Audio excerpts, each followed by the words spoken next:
to the Single Shan podcast. Hey, it's lunch day. I'm so excited. Thank you for tuning in. I'm so glad that you're here. Please be sure to subscribe because you want to be sure you are made aware every time I upload, which will definitely be on Thursdays. Okay, so let's get started. Let's check in. I want to let you guys know where I am on the scale.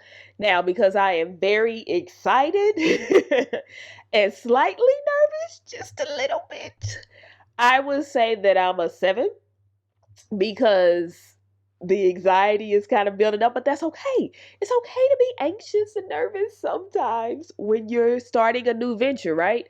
So that's where I would say that I am. And just to give you a reminder of the scale, 10 means that you are great on cloud 9. And if you are at a 1, you are not okay. And what I want to be sure to share with you is that if you are not okay, that is okay.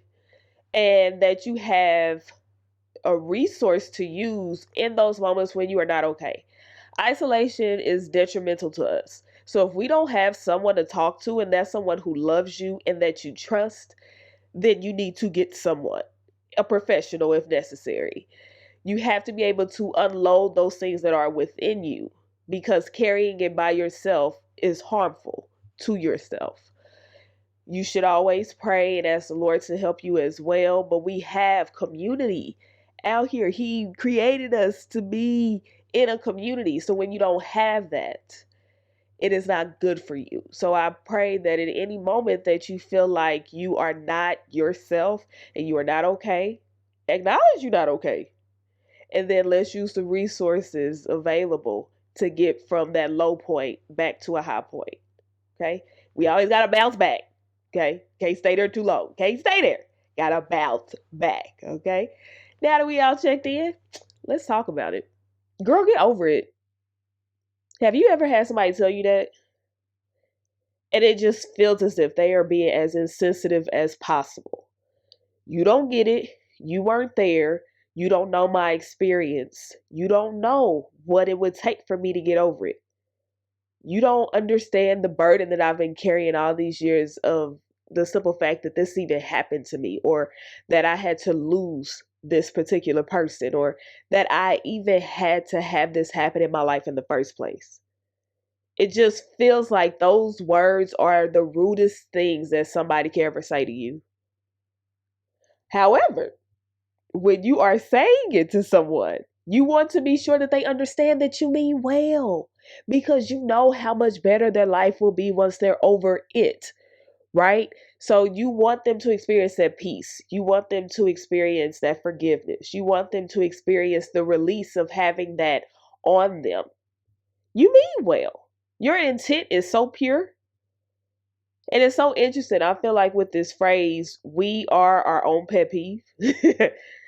Because you don't mind saying it to someone because you're thinking you're helping. But if someone were to say it to you, you kind of want them out your face because it's like, you don't get it. And like, I want to talk about how grief and loss kind of go into this too. So if you think about it, at least for the sake of this topic, grief is experiencing any type of death. And that could be from a person or a pet, because pets are important. Yeah, I got a dog, Maverick, and he's important to me. So I think for the sake of this conversation, that's what grief is. And when it comes to loss, this is the loss of something that you will never be restored with. Or it is something that you lost for a really long time and you had to spend time recovering in that moment. This could be the loss of a friendship. This could be the loss of a job, loss of income, loss of anything that was valuable to you. And so during that time, trying to process the fact that it's even happened in the first place, I think that we have to be careful when we tell someone how to handle a situation. Because when they say you don't get it, you weren't there, they are 100% correct. But we can't tell them how long it should take. We can't tell them what steps to take. We can't advise them perfectly, because if the shoe were on the other foot, We wouldn't want someone telling us. Now, of course, it's different if it's invited and you're like being asked, hey, how should I handle this situation? How do I get over this? How did you move past this situation when you were in something similar to it? But if it's unsolicited, girl, get over it. Don't do it because you don't want it, right? And I think about how so many people try to tell you why you should forgive. And you should forgive. Don't get me wrong. Do not think this is an anti forgiveness stance because that's not me. But so many people like to tell you how to forgive and why you should. Like, I know there have been times that I think Oprah said it that when you don't forgive, you're drinking poison and you're expecting the offender to die, right? It doesn't impact them, your unforgiveness, and that you will feel so free and light once you forgive. And it's so much easier said than done. Because I know forgiveness is strictly a choice. Just making the decision to not allow what that person did to you to determine how you see them and how you see life. And you have to see, let's see, do I like the way I feel with this unforgiveness in my heart? Do I like it? And it's like, no, nobody does. But sometimes when we don't forgive, it's because we think that we're showing them something. Because if I treat you like you didn't do anything to me, then it's me thinking nothing happened to me. Or it's me not accepting the fact that you did what you did or what happened actually happened. So if I do forgive you and I treat you a certain way, what about me? How do I feel restored? You don't deserve for me to treat you in a good way. You don't deserve that because of what you did to me. And it's so interesting. That doesn't do anything to that person. Yeah, if they come around you, they may feel the cold shoulder. They may feel the brush off. They may feel like, dang, she really can't stand me. But girl, trust me, when they're not in your presence, they're okay. And it's so unfortunate that we feel like when we treat people like that, it gives us some type of revenge, and it doesn't. So it makes me think about how the Lord told us, vengeance is mine, saith the Lord, I will repay, right? So if you believe that, you believe that whenever somebody does you wrong, God's got your back. And we know that he sees and he knows everything. So there would be no reason for us to question of whether or not he's going to take care of us, right? I mean, he sent his son to save our lives. Just saying. So it made me think about this episode of this show, Family Reunion. Tia Mary Hardick is on it, you know, Tia Tamara. And her character is renewing her vows with her husband. And the oldest son was made the best man. He's a teenager. And he wants to get the ring cleaned. And he goes to a pawn shop. And the pawn shop owner is Brumman from Martin on the 5th floor, which was funny.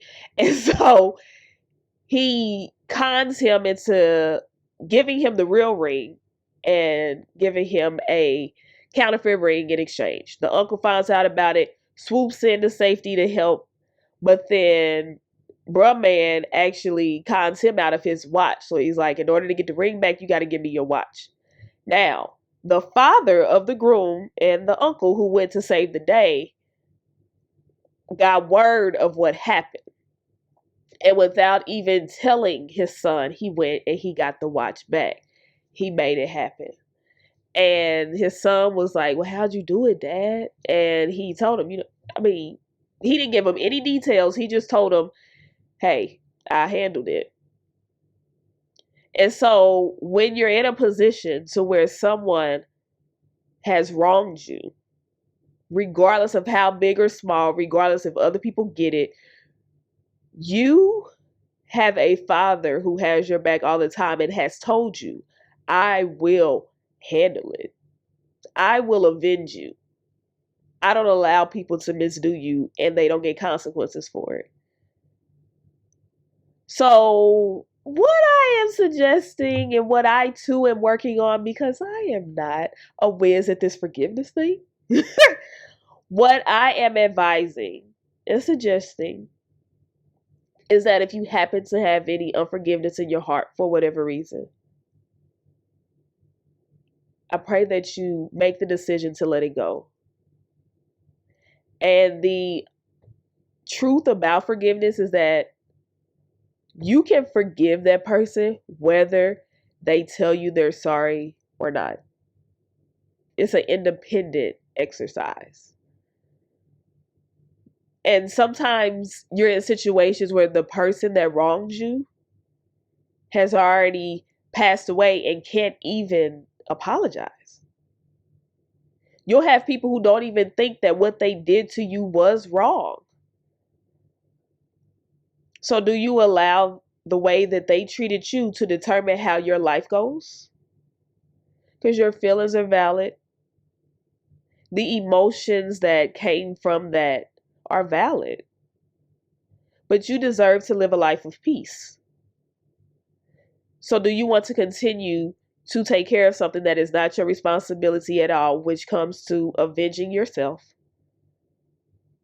Or do you want to chill, be at peace, and let God handle it for you? It's on you, girl.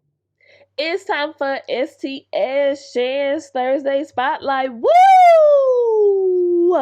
Today, the light is shining on Andrea Tribbett.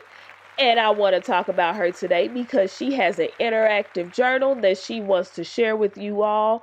And it has quotes directly from her with different life lessons that she has learned and she wants to share with you.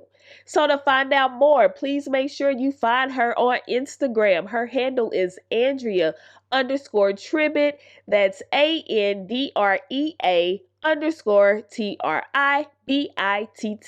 Look her up. Next week, it could be you.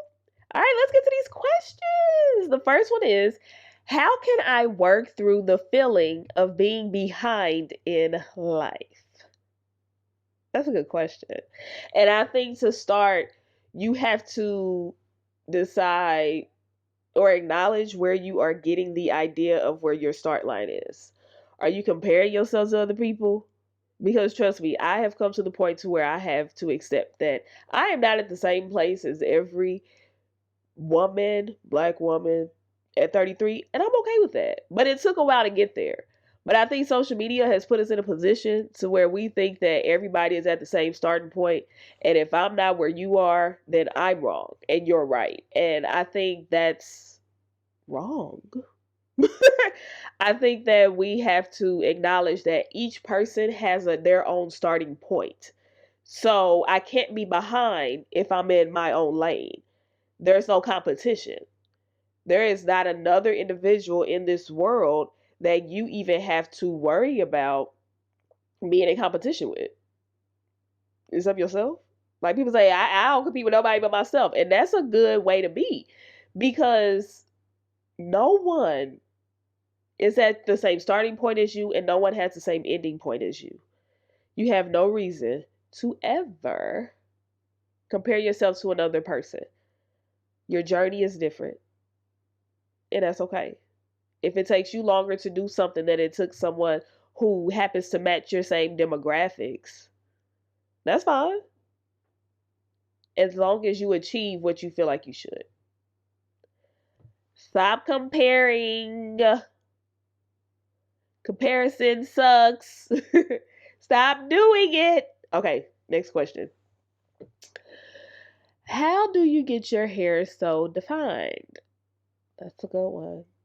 What's funny is that I have these butterfly locks, so I'm not even wearing my hair right now. However, I like to use Mielle products. They seem to work really well on my hair. They give me the definition that I need, and I use the lock method, LOC. So L a liquid, O a oil, C a cream. So I use water as my liquid. O is just some oil. It doesn't matter. I think they're all the same to me. A oil from the hair store that they have, and then C is the Mielle, just a whatever butter or cream butter that they have. I use those, and I always make sure I give myself enough time to let the twist dry, and then I take them down very slowly, because I don't like frizz until like day 2 or 3. Definitely not day one. I work too hard.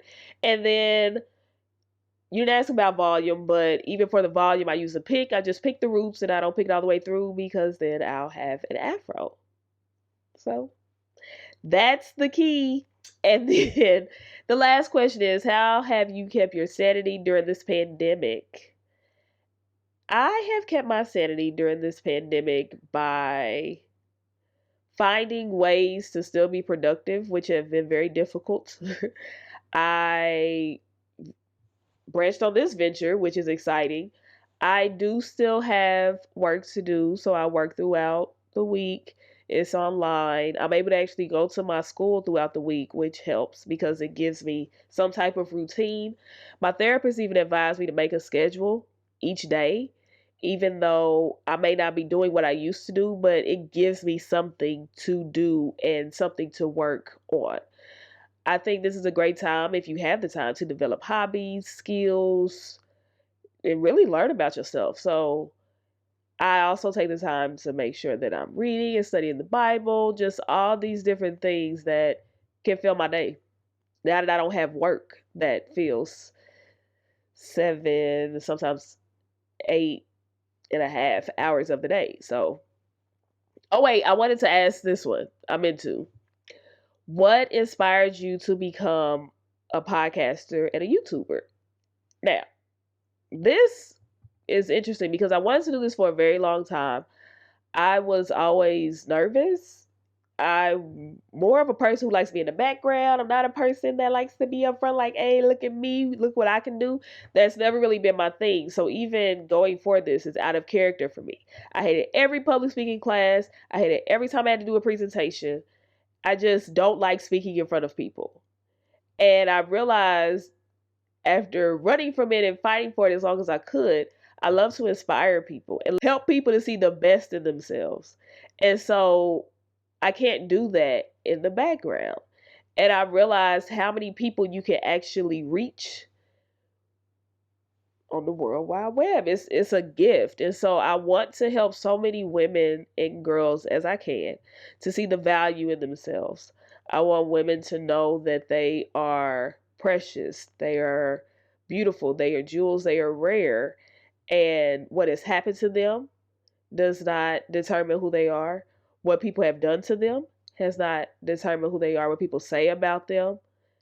And even, and most importantly, and I think it's just because of the way society is designed, your relationship status is a part of who you are. It is not who you are. Thank you for y'all's questions. So if you would like to submit a question for Shan suggestions, it's kind of a tongue twister. Please do not hesitate. You can reach me on Facebook. You can just inbox me at Shannon Johnson, or you can just write to me, whichever you prefer. Or you can inbox me on Twitter and Instagram, where my handle is Shannon_KAY. It's checkout time. This is where we take the time to think of a short-term goal that you can achieve within 7 days or less.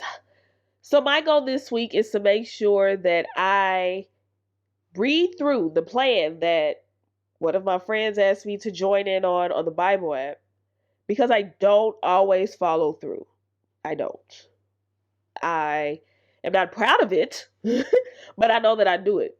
And so that's my goal for this week. I'm going to make sure that I diligently each day read the devotion and the scriptures that go with the plan for 7 days. It's 21 days. So this might be my goal until I finish it, or I'll add that and another one because I need to finish it. I can't keep. I just stop. I don't know. I don't know. I have to do better. So that's my goal. If you please share your goal with me, because I want to root you on and tell you, yes, girl, yes, you can. You can do it. Whatever it is, big or small, you can do it. I know you can. All right. So please tune in next Thursday. I can't wait to come back and do this, and I can't wait for you to listen. Have a super duper awesome, spectacular week.